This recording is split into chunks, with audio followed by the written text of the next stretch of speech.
Will Smith was publicly humiliated by a group of advanced robots during a live tech showcase. But within minutes, the entire crowd watched the situation flip in a way no one expected.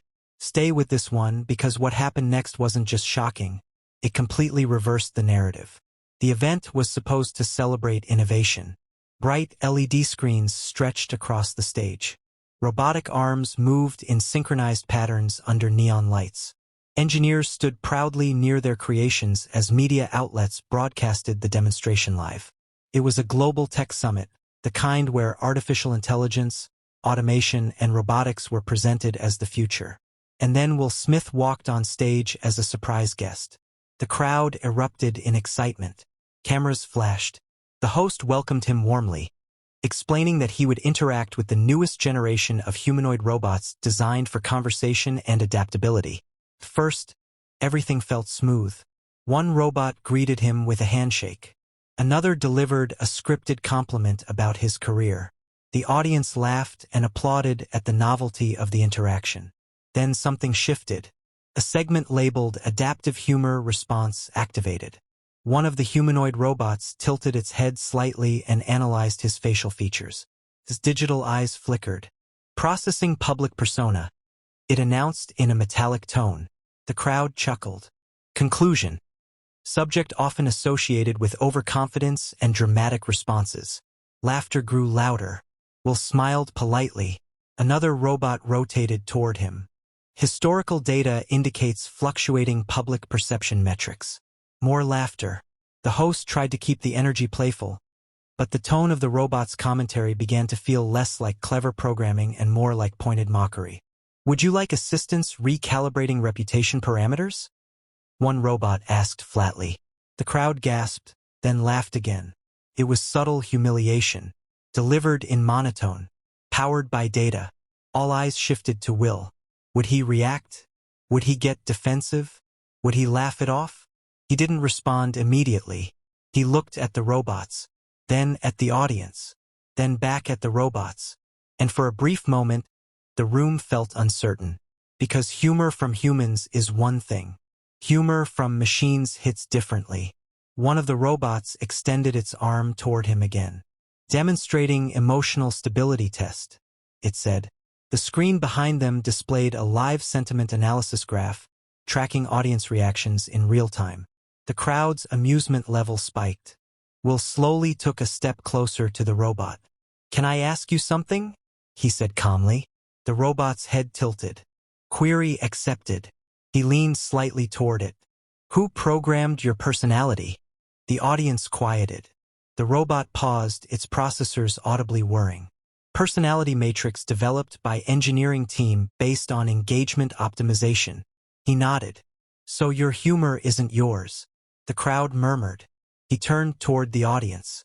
Imagine being bold enough to roast someone, but only because someone else wrote the script. The laughter shifted. Now it wasn't directed at him. It was directed at the robots. The host attempted to interject, but Will stepped smoothly into the center of the stage. You analyze data, he continued. You process trends. You calculate reactions. He looked back at the robot. But you don't feel them. The room grew quiet. The giant sentiment graph behind them began shifting downward. Confusion replacing amusement. One of the robots attempted another line. Recalculating. Adjusting tone. His voice glitched slightly. The audience noticed. Will smiled, not arrogantly but knowingly. You can measure perception, he said. But you can't measure growth. Applause started slowly, then grew louder. The host stepped back. The robots attempted to continue the programmed humor. But the timing felt off now. Mechanical. Forced. The energy had flipped. What was meant to showcase machine wit had highlighted human presence instead. And then something unexpected happened. The lead engineer backstage attempted to adjust the robot's tone in real time, but the delay caused one of them to freeze mid-sentence. Its arm remained extended awkwardly. His digital eyes flickered. The crowd laughed. But this time not at Will. At the malfunction. Will walked over calmly and gently lowered the robot's arm. It's okay, he said softly. The moment felt symbolic. The humiliation attempt had short-circuited. Clips of the exchange began spreading across social media instantly. The headline wasn't "Robots Roast Will Smith." It became, "Will Smith Outsmarts AI Live?" Commentators debated whether the robots had crossed a line. Tech analysts questioned the decision to program public persona commentary into the demo. Ethicists weighed in on machine-driven mockery. But what fascinated viewers most wasn't the malfunction. It was the composure. Instead of competing with the robot's data, he reframed the conversation around something they couldn't compute: authenticity. Later in the event, the host tried to salvage the segment by asking Will if he felt threatened by artificial intelligence. He chuckled. "Not by machines," he replied. "Only by people who hide behind them." The crowd exploded in applause. The robots stood still, silent, processing. And in that silence, the reversal was complete. But silence on a live stage is never empty. Carries weight. The robots stood motionless under the white lights, their polished surfaces reflecting the shifting expressions of the audience. For a brief second, the entire tech summit, designed to celebrate machine precision, felt human again. The host cleared his throat, attempting to reset the tone. "Well, that was an engaging demonstration of adaptive interaction." The crowd laughed lightly, but the edge was gone. Will stepped back from the center of the stage, not triumphantly, not theatrically, just steady. He gave the robots one last glance, almost as if acknowledging their role in the moment, then turned toward the audience. "You build incredible things," he said, addressing the engineers seated near the front row. "But the real upgrade isn't intelligence." A pause. "It's understanding." The applause started deeper this time, not explosive, respectful. Backstage, technicians scrambled to recalibrate the demonstration program. They had intended for the robots to showcase witty banter, a feature meant to go viral for its boldness. Instead, they were now quietly disabling certain modules. The lead engineer stepped forward, forcing a confident smile.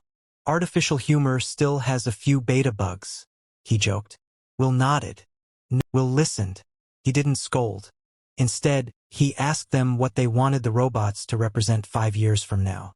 "Connection," one said. "Companionship," said another. "Trust," added a third. He smiled slightly. "Then program for that." Those 3 words spread faster than any press release. Meanwhile, in a separate corner of the reception hall, media analysts were already drafting headlines.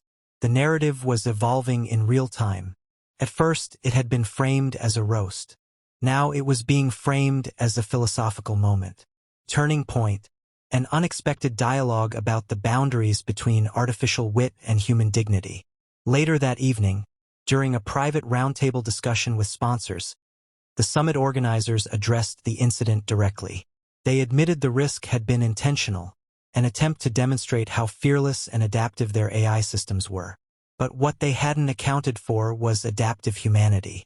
One sponsor reportedly remarked, "The machines responded exactly as designed." He didn't. That unpredictability was the difference. Within 24 hours, clips from the summit had accumulated millions of views. Technology blogs debated whether the robots had been too real. Cultural commentators highlighted how easily data-driven humor can cross into detachment.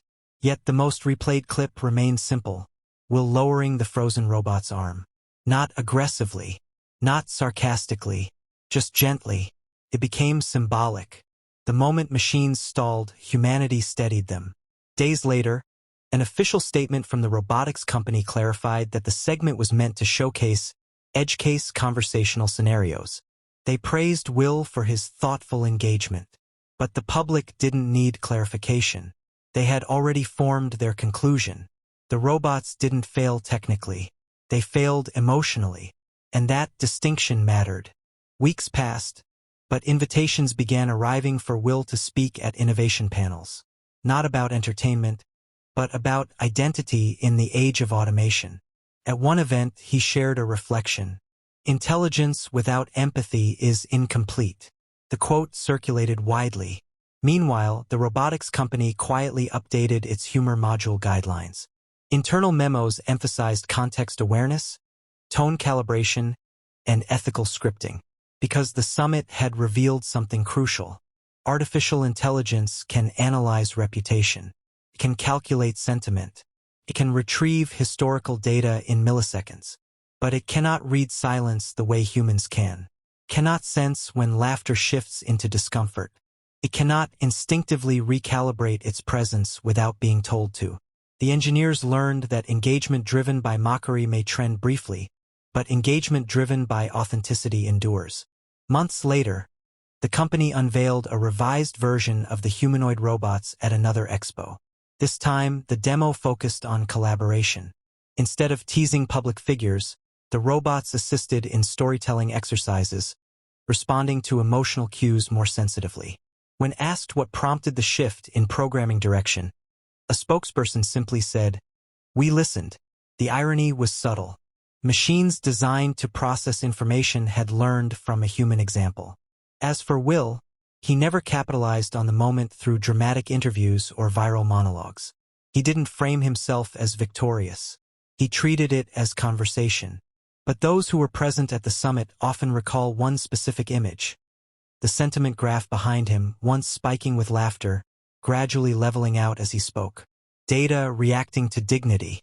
In the broader cultural discussion, the incident became shorthand for something larger, a reminder that technological advancement should not outpace emotional awareness. Because when innovation forgets empathy, it risks alienating the very audience it hopes to impress.